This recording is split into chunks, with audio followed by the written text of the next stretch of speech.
Hi there, how's your week been? For me, it's been a little bit up and down, and that's all to do with my skin, basically. This is an episode about my skin favorites, but it's very specific in I'm going to talk about the products that I use when I'm kind of going through it with my skin. I've had hormonal acne for most of my life, definitely since I was a teenager. And I guess I thought it would go away. And if somebody had told me all those years ago, this is going to be part of your life for the rest of your life, I think I might have wanted to scream. Or, maybe it would have prepared me. But yeah, it's definitely something that affects me week to week. And I don't know if it's lockdown has added to that. I don't know if wearing masks has added to that because for me, I tend to get a lot of hormonal acne, which is around the jaw, and it can kind of like show my cheeks as well.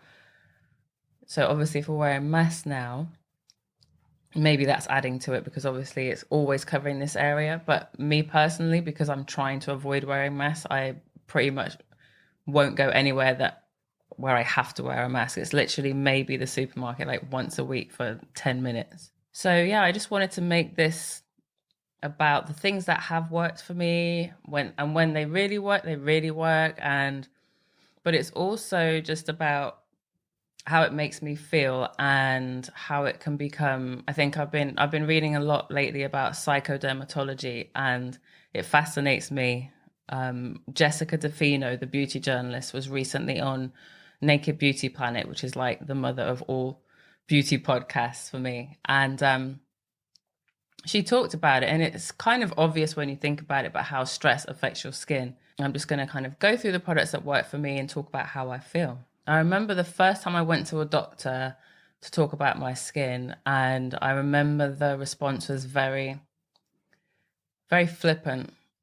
And because I knew that it wasn't that I had cystic acne, it wasn't that I knew I was going to end up with pitted scars, but it just makes you conscious. And I think he actually said, you're only a level 2.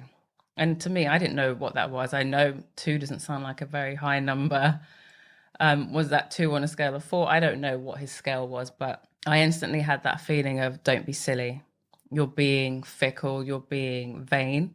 And fast forward, I've been working in beauty, writing about beauty for about 15 years. I'm always surrounded by skin, makeup, examples of perfect skin, and also examples of not so perfect skin. I've been backstage at fashion weeks and I've seen models with easily as imperfect skin as mine, but somehow, the team will manage to kind of magic it away for appearance's sake. They tend to know all the tricks and stuff. With all that being said, I've never been on medication for it.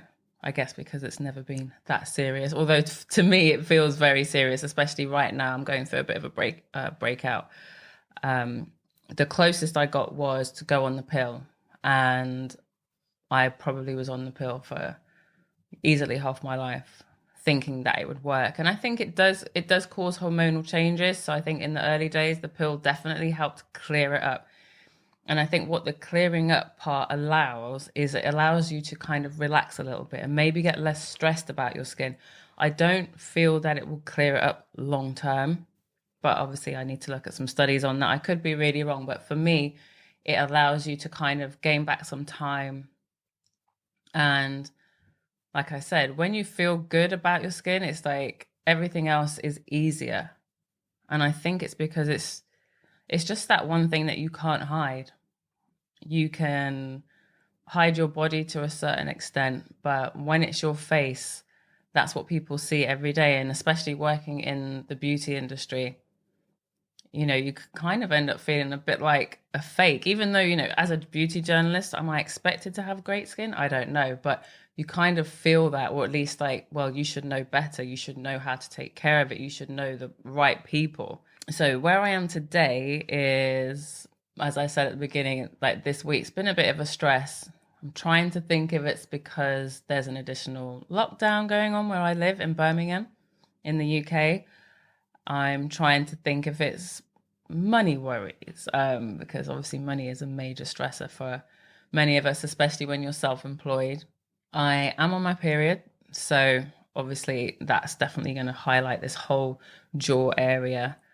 But I felt like this week, the spots that I usually get, they're just that little bit deeper, and there's just that little bit, like, a lot more of them. That's what it feels like. And I'm kind of looking at how I feel. I'm very conscious of being seen. I think I popped to the shops the other day, and I was very conscious of people could be looking at me. And then I was like, well, why is anyone going to look at you? They're just going about their business, but you can really get in your head. So when I'm going through a breakout like this, I will do one of two things. I will either look at the routine I've been doing and change it, or I will stop.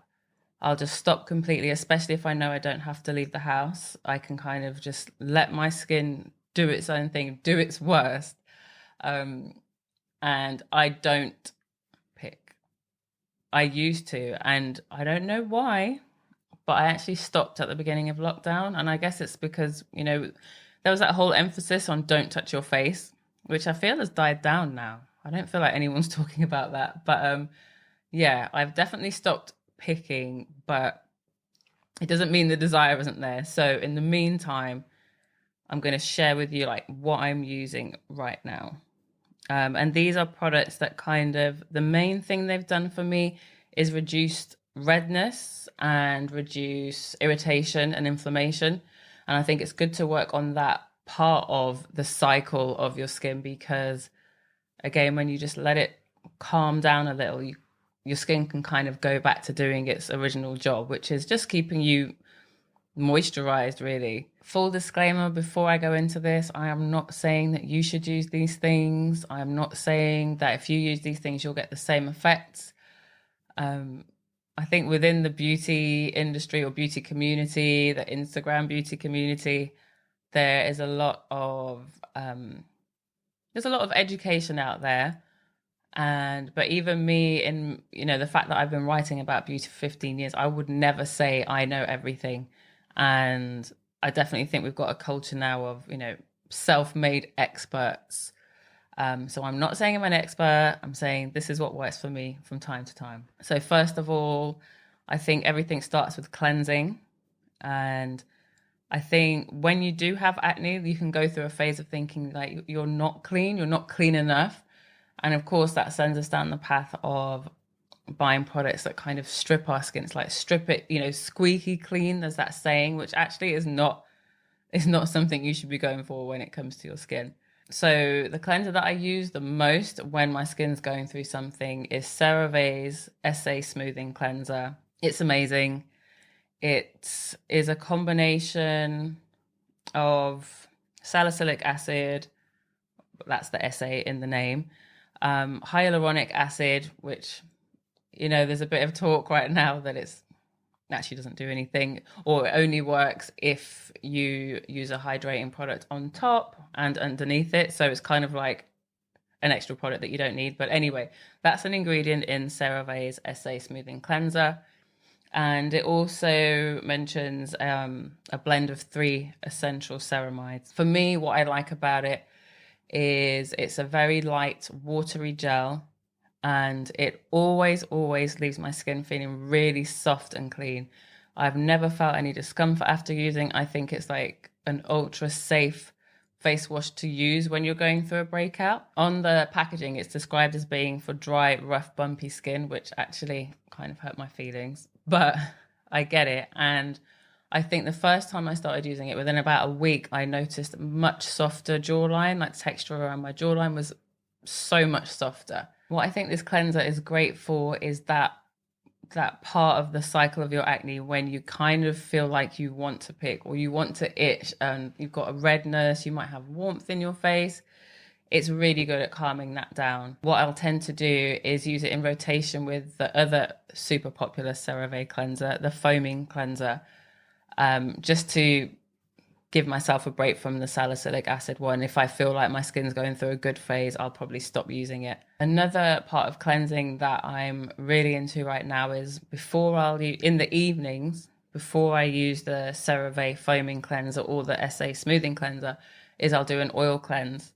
And again, I feel like when you're someone that has acne prone skin or oily skin, your first instinct is to get rid of the oil.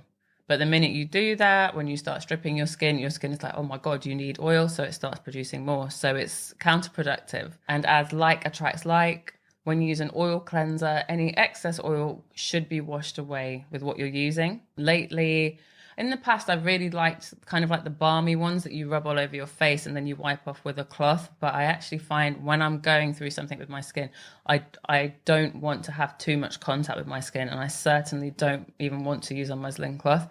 It's probably fine, but for me, it just feels like, why add that extra issue right now? Like, let's just keep it simple. So I really love the Quarterly Makeup Removing Cleansing Oil. I've bought it twice now. That's how much I love it. I've had to buy it twice because my husband started using it as well. Lately, I've been obsessed with LA Beautyologist. Her name is Nayamka Roberts-Smith, and she's an esthetician based in LA. She's got like a really refreshing take on how to take care of your skin. She's also I think she's the founder of the hashtag 60-second rule, where no matter what type of cleanser you're using, you wash your face for 60 seconds. So I've been doing that for a while, but I recently watched her video that was just on oil cleansing, and she talks about oil cleansing up to 10 minutes. And I was just like, wow, I don't know, but I've had to try it. The longest I've done is 8 minutes, and I've done that a couple of times now. Most of the time, I'll do more like a minute. So if I've had SPF on, if I've had makeup on in the day, that's when I'll do my oil cleansing. I don't oil cleanse if I'm not wearing SPF or makeup. I'll just do a simple foaming cleanser. But on the days when I've been kind of like in the mood to experiment, I've tried 8 minutes, and it can be therapeutic. It can make your hands ache because you're constantly massaging your face. One thing that I'm unsure about is when I've done it for like these 8 minutes or so, my skin feels really warm, like really, really, really warm, and it goes really, really red, which is obviously to be expected. But I'm wondering if that could be something that makes the acne worse. And I'm pretty sure the LA Beautyologist has said, no, it's actually great for people that get acne. It really relieves congestion. But when you do get acne, I think it makes you very kind of nervous of these things. So for me, I was like, wow, I wonder if that's why my skin is going through a worse patch right now. I really want to get LA Beautyologist on the podcast. So if you guys want to tell her in the DMs, but I would love to get her on to really get her definitive answer on this. So I've done it a few times, and for me, it's, well, even if you go back to just doing it for the minute, I'll do that, massage it off with some lukewarm water, and then I'll use my foaming cleanser again for a minute just to ensure that all of the oil cleanser's off. And then I'm like, good, that's the cleanse part done. So we've done the oil and we've done the foam cleanser. I don't dry my face with a towel. A towel does not touch my face. If I have time, I'll just literally let like the water kind of just evaporate off my face. You can also like kind of slap your face. But what most times I'll just leave it to dry, or maybe I'll just get a tissue and just dab away like around my eyelashes and hairline, the annoying parts that you don't want to walk around dripping. Then I will, if it's a week like this week and I'm feeling very sensitive, I'll just use rose water as a toner. I've got a favorite one. I think actually LA Beautyologist recommended it on the Caroline Hirons live. It's the Heritage Store. The Heritage Store Rose Petals Rose Water, and it has glycerin. I love to use that. And if I'm staying home that day, I might just then put a little bit of jojoba oil on my face, and that's it. I'll just let my skin breathe. If I'm going to wear makeup, I will apply Glossier Super Pure. And if you've followed me on Instagram at all, at charisse.kenion, you will know that product has, I probably talk about it every other month. The reason being is that when I first bought it, I loved it. And when it ran out, I went to buy it again and it sold out, and it remained sold out for at least 6 months. And I was constantly tagging them on Instagram, just saying it's not good enough. The reason that Glossier Super Pure has been so good for me is because of the key ingredient, niacinamide. Niacinamide is amazing for reducing redness and inflammation. And that serum, within a week, I was like, yeah, this really works for me. It's just allowing me to like relax a little bit about my skin. I might still have the spots, but I don't have the inflammation and redness behind it. After the Super Pure serum, I will then just go for a light hydrating moisturizer most of the time. Lately, I have been trying the PCA Skin Clear Skin, and that also has niacinamide in it. When I'm going through a period where I'm just managing my skin, like I don't have like crazy active breakouts or anything, that's the time when I will use things like retinols or liquid exfoliators. So when I'm having a good week, I will use my Dermatica prescription, which consists of adapalene, which is a retinoid, niacinamide, which we already know, and clindamycin, which is an antibiotic that helps with like kind of bacteria. So I don't know if that means Dermatica has diagnosed me with like fungal acne. I don't think they ever give you I don't think they've given me a specific, like, this is what's wrong with your skin, but I'll use that. I won't use it for more than 3 times a week. When I'm not using that, I'll use the Paula's Choice 2% BHA liquid exfoliant, which is salicylic acid. That product is amazing. I will buy it on repeat, and it does wonders on my husband's skin. If he uses that, his skin is glowing the next day. For me, I kind of, that saying about you, is it? There's too much of it. Yeah, you can have too much of a good thing. I was doing so well with the Paula's Choice 2%. So one week when I knew I wasn't going anywhere, I was like, right, I'm going to put that on like 3-4 nights in a row just to really give my skin a good exfoliation. And it was the wrong idea. And that's another thing I've learned. Even with the products, you have got to learn what is good for you. None of us are all the same. We're just not. We don't have the same makeup. We don't have the same skin. Even if we have the same type skin, we don't have the same skin. So I went too hard with the salicylic acid every night, 4 nights in a row. And what I find interesting is that on the packaging, it says you can use it daily, twice a day. And I was like, no, you cannot. Well, I cannot. So yeah, with that, I ended up with a very typical reaction, which was lots of tiny, tiny little white, kind of like pimples, but like kind of little white dots, especially around the mouth area. And yeah, it was very red and just very sad. And so yeah, I had to steer clear of that. Also, when I'm just in a management phase, I've really started loving the Paula's Choice pore reducing toner. Again, it has niacinamide.